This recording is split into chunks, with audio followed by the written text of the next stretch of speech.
Hello, scholars. My name is Joseph Ejike Oji. Tonight, the topic of our discussion is still, we are still on risk and return.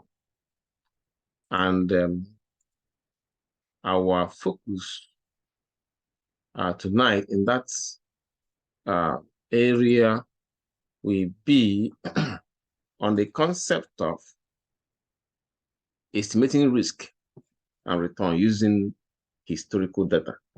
That means using the available data to estimate the return on a stock for any company, and also the risk of investing in that stock. So in this session, we'll be looking at we'll be looking at individual company, and also we can compare two companies to see which one is more I would say valuable based on risk returns for a very short period of time. Well, I won't say short period of time. 1 year is short period. For me, usually I'll take longer outlook, 3 years, 2 years, but I'm gonna use short outlook here, more 1 year, comparing two different companies. But first of all, I will start by showing you how to calculate risk and return. Now, if the return of the past period is available, then you can calculate historical return and historical standard deviation by using the spreadsheet Excel. It may make it very easy to calculate it. And the formulas are as follows. For average return, historical average return, we can use, the key is this right here, with the equal sign, type average, and then highlight all the returns if they are available. Then for standard deviation, again, put equal sign to then type in the keyword. Usually, because it's a sample, I'm going to say STDEV.S sample, then highlight the returns to give you the answer. Let's look at an example here and make sure you can see my work. This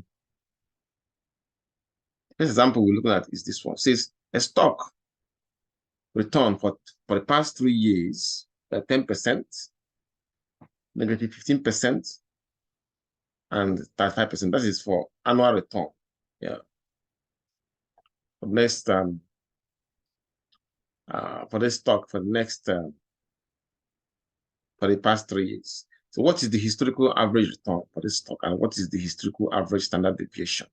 So what we now do is to put these numbers in Excel. So I'm going to write them down, and then we go and put them in Excel to calculate the historical average return and then the historical standard deviation. So the first year, the return was, as you can see, is 10%. So I'm going to write 10%. Second year, it lost value, 15% average. And the third year, it added value at 5%. So let us go and then put them in. The results are shown here. You can see how they type the average. Putting equal sign first is a way of telling Excel to get ready for work. Okay. The cell, this is the average, then put the numbers in and highlight them. So let me show you how it can be done in Excel. So that we have this. And this is the return. Let's use this section. First year, the return was 10%, which is 0.1. Second year, it lost value to 15%. That means negative 0.15. And then third year, it gained value at 5%, which is 0.35. So now let's calculate the average, historical average return equals, so let me make sure I'm saying this. Okay, good. All right, equals, okay, average. Okay, double click on it. So once you type it, it will show up here. double click on that and then highlight it. Then enter key. Press the enter key to give it the result.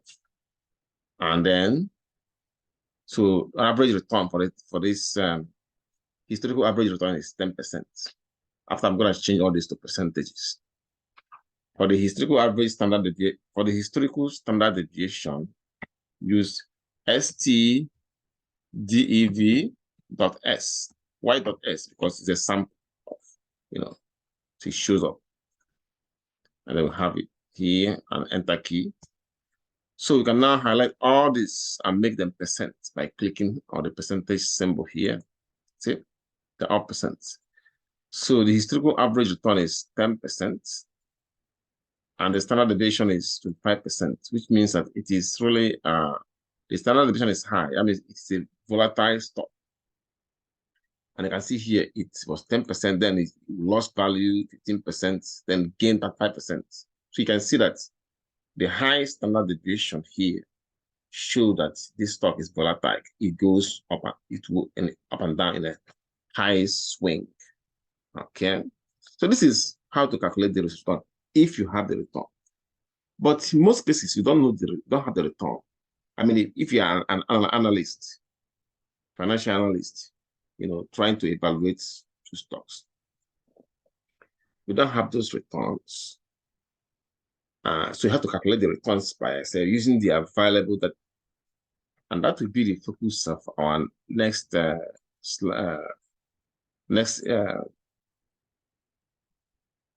our focus in the next slides. I'll put it that way. So to calculate, in that case, if the return are not available, but you have the stock price, you can calculate the return by yourself using this formula here. You can calculate monthly return and annual returns. Once you calculate your monthly returns, then you can calculate the average return for the year using that figure. Do that. Excuse me. Just 1 minute. Okay. All right. So the formula for calculating the monthly returns is ending stock price minus beginning stock price, then plus dividend, if that stock is paying a dividend. Okay. Then divided by beginning stock price. Then of course multiply by 100. So again, return equals ending stock price minus beginning stock price, then plus dividend. If the company paid dividend, if the company didn't pay dividend, that means dividend will be 0. Divided by beginning stock price times 100. So let's see how we can use this. Let me write it down first. I want to write the formula down so we can start using it. Monthly return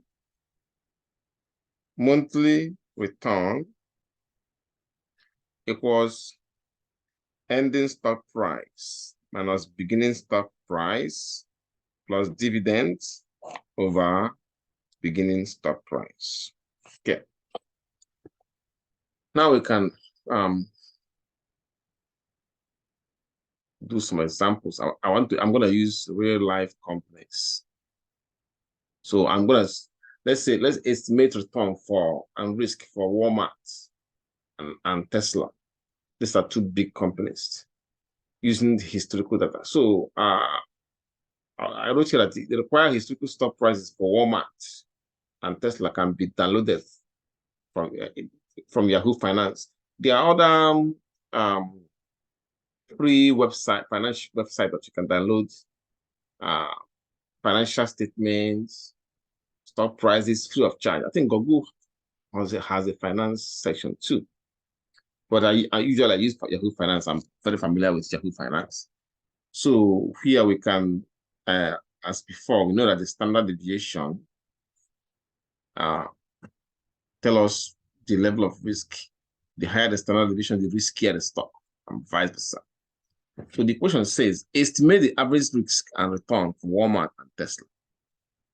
First of all, we need to get Walmart data, and then we get Tesla data. Yeah, I mean, when I say that, I mean this, their stock prices. For Walmart, let's find it. So I'll take you to Yahoo Finance.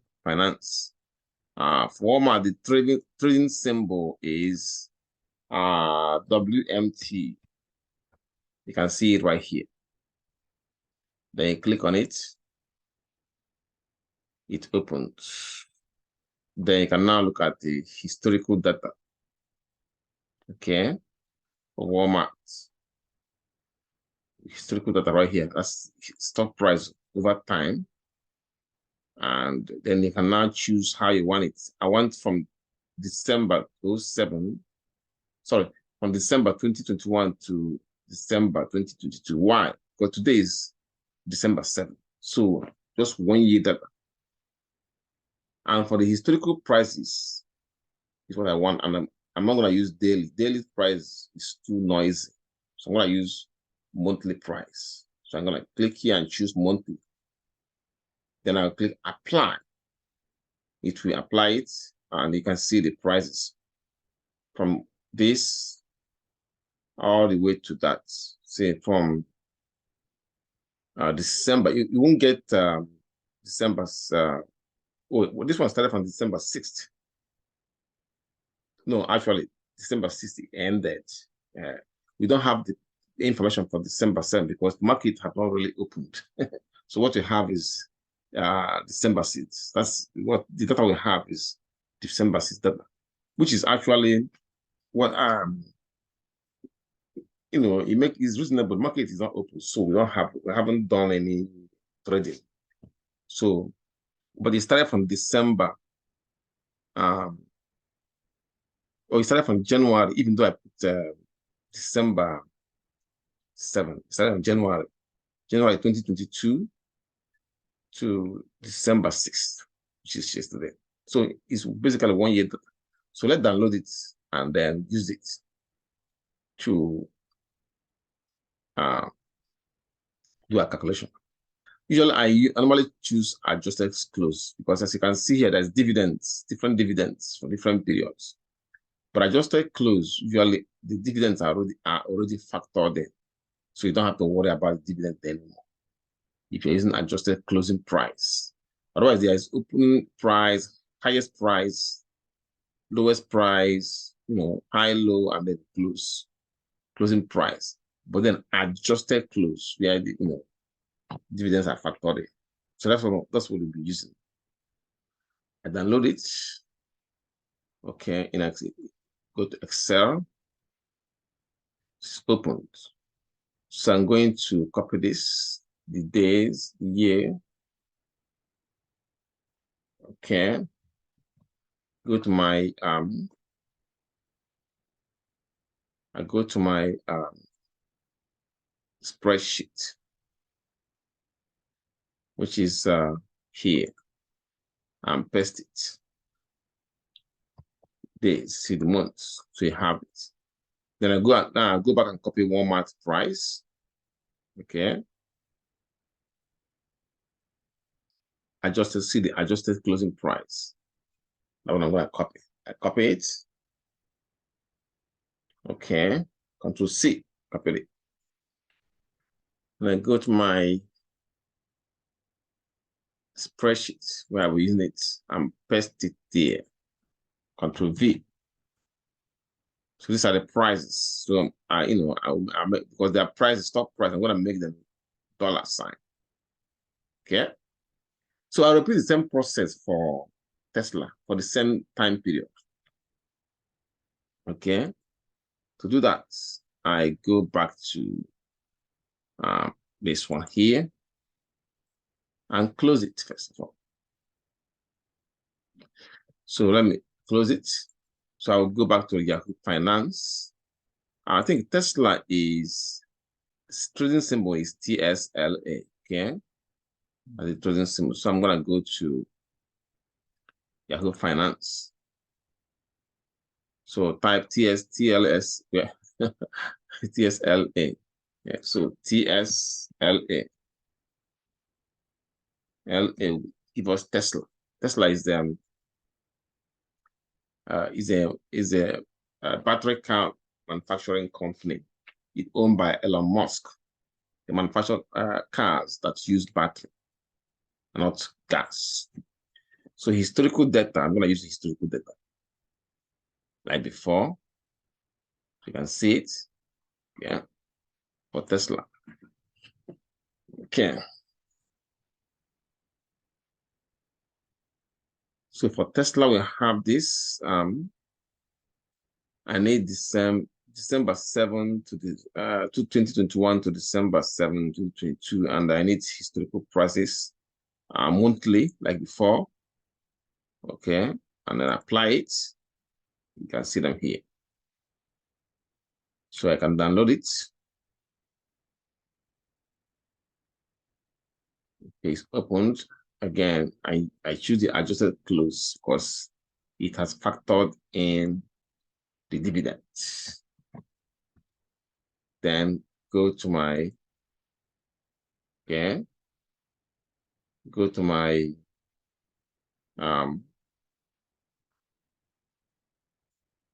spreadsheet and paste it.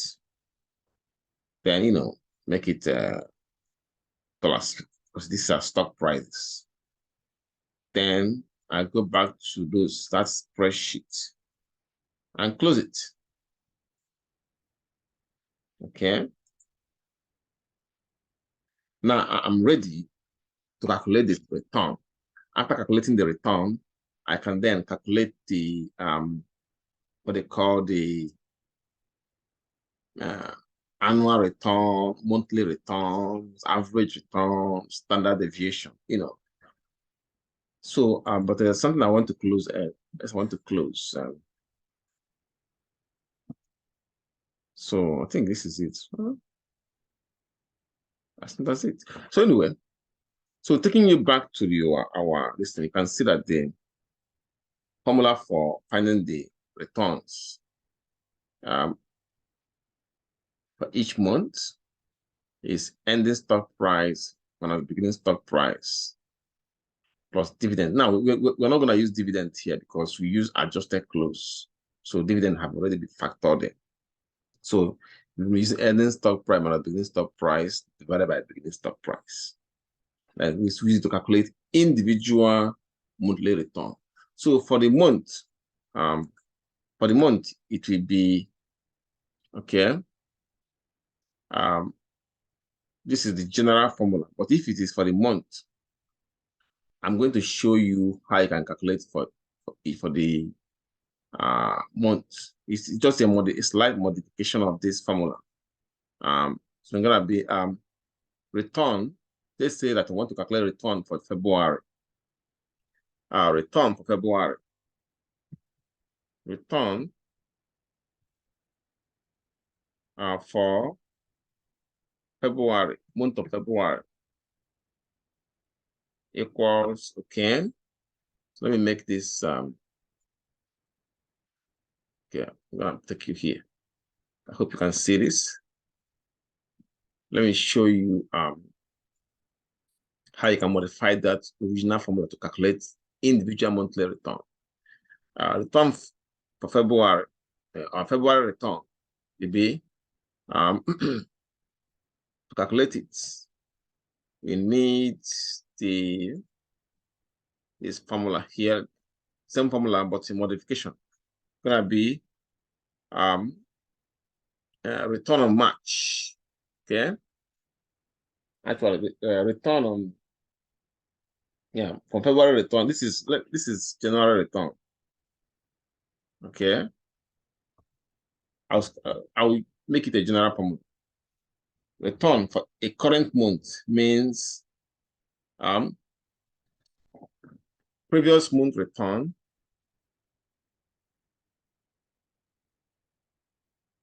month price, I mean to say price, okay, minus actually current month price,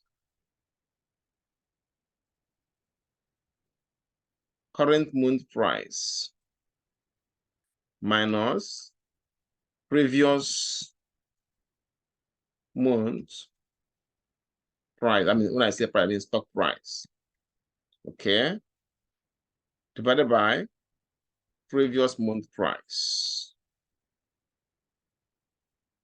month price. Of course, times 100%. See? And make it because it's too big. That's why it's doing this. Make it 40 and make it bold. See? Correct. So if I want to calculate the return on February, I'll calculate February price minus January price divided by January price times 100%. So that is the key. And when you look at it, you can see that this formula is almost the same as this one here. Ending stock price, that is the February price minus beginning stock price, January price, divided by beginning stock price, January price. That's one. So you do it from month to month. But the good thing is that Excel make it to be done, make it possible to do this faster. Okay. Now I'm taking you there. We'll do this for using the data that I have collected from Yahoo Finance. Okay. Let me take you there. So here, equal. Now we cannot, this is the January, February, March, April, May, June, July, August, September, October, November, December. This is December 1. This is December. You have two December 1 and December 6th. Anyway, to calculate this the price, we cannot calculate this price for January because we do not have December 2021 data here. So we can only start from here to calculate because we don't have the price for this one. See, we don't have the December 2021 price. That will help us to calculate January 2022 price.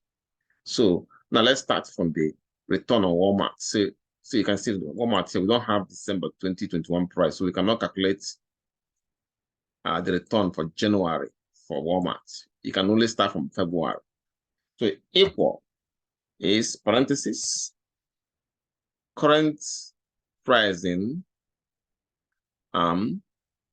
February minus previous price, which is January.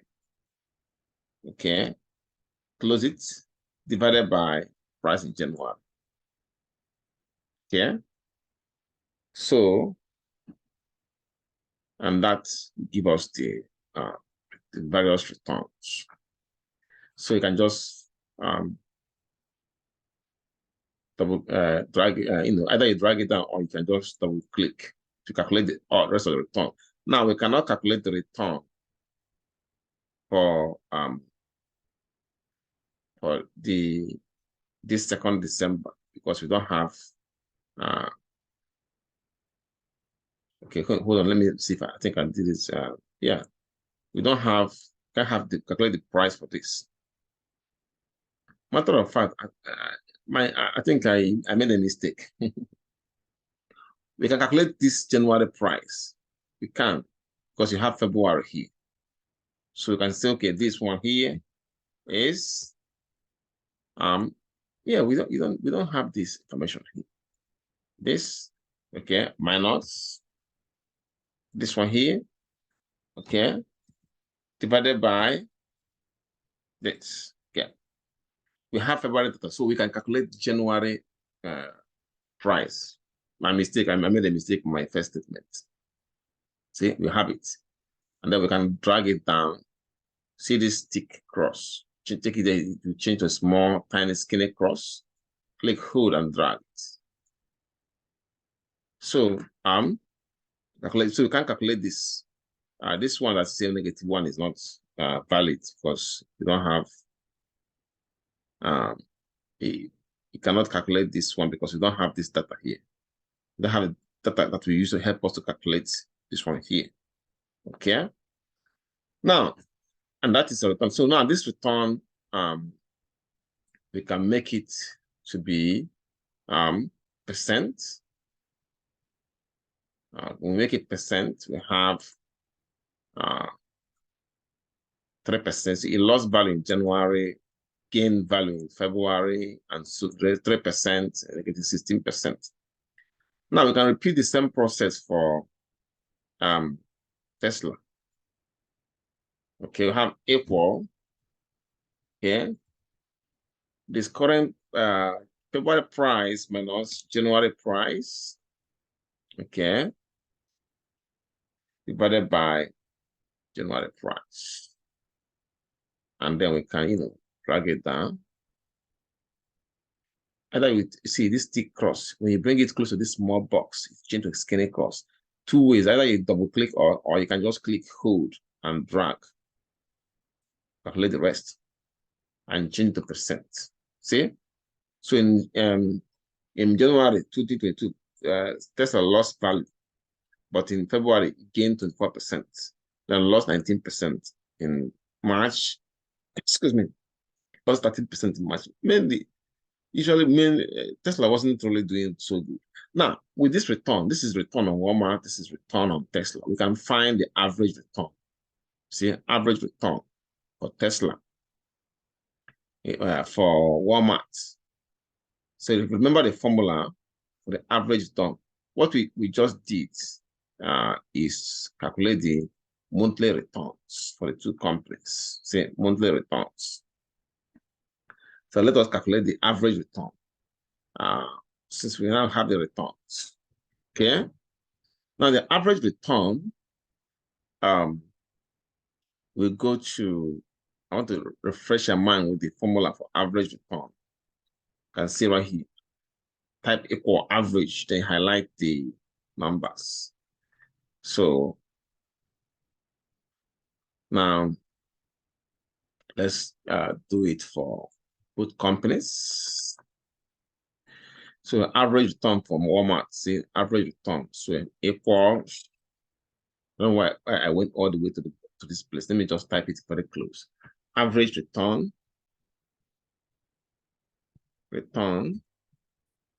then standard deviation of the return.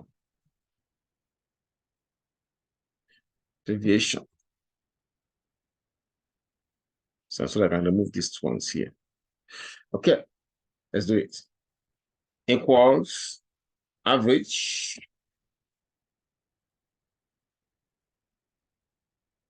and you can highlight this,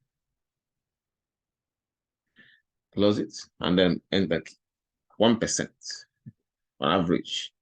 Let me make it up to the smart place. Right? Martin's making it to the smart place. Okay. So 0.95%. Actually, yep, 0.95%. Okay, so since we have already calculated it here, we can just copy it to calculate Tesla. Tesla actually lost value, 3%, approximately 3%. It lost the year. Then standard deviation will be equal STDEV.S. This is a sample. Okay. To Walmart, excuse me, and copy it to yes. Oh, excuse me. I think I did something wrong. Okay. Now highlight it. And so you can see 16. Tesla is so volatile by 16%. Walmart is more stable, 8%. So you can see from here. See? So I can see is 16%. You can see the volatility in Tesla. Walmart is more, sometimes almost gain 9%. Look at the average is 9.95%. So now this is for this year. Okay. So I can go back. Let me write this down. Go to Walmart and Tesla and put these numbers in. And Walmart return is okay. Return is 0.95% for Walmart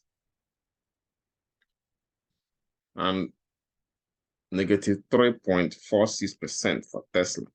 So I'm using real life companies, so you can know this is not made up numbers. These are real numbers.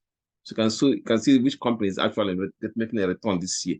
Maybe next year things might change. Tesla might make big money, and Walmart might even increase because otherwise this is straight. If an analyst is using 2 years data, it will change, it will be different from this. Then standard deviation for Walmart is 8%, and for Tesla is 16%. So we can go to our presentation and put them in. Walmart is 0.95%. Tesla is negative 3.46%. And then standard deviation is 8%. Walmart. Okay, I'll call it 8.0%. Okay, percent. And for Tesla, we got 16.00%. So what they conclude? Conclusion here is that Walmart added Walmart. Okay. I'll put it this way. In 2022, Walmart added a little value. Okay. With an average annual return of 0.95%. In contrast, okay, Tesla lost value during the same period.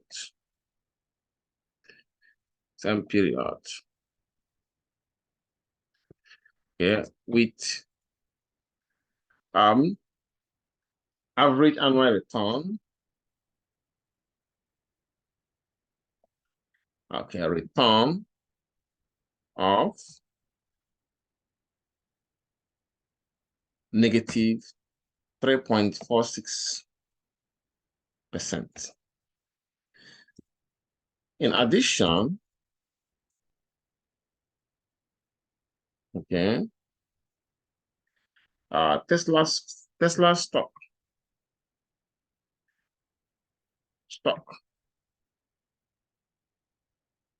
was more volatile than Walmart stock.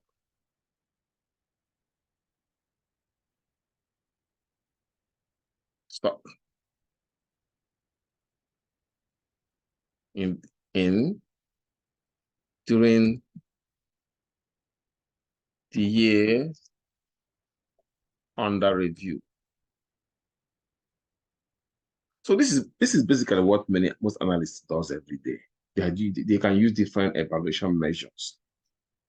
Now, somebody who check the stock, use 2 years data, might have a different number result.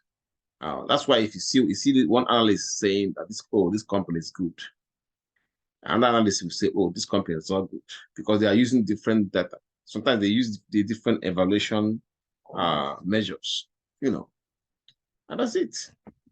So I've shown you how to calculate the annual, how to calculate the returns. Okay. How to estimate return using historical data. How to calculate the monthly return, and then calculate annual returns, or calculate average returns using 2 companies, Walmart and Tesla. So this one is the results, and this is a conclusion. Then I did this. I did the same thing with Bank of America and West Fargo. That was old data, so I'm not gonna go into that, since it is the same thing that we just did, except that this one is old data. Now, in the next lecture, we're looking at portfolio return. Okay. I hope you enjoyed my lecture. Thank you for listening. And I will see you in my next lecture. Good night.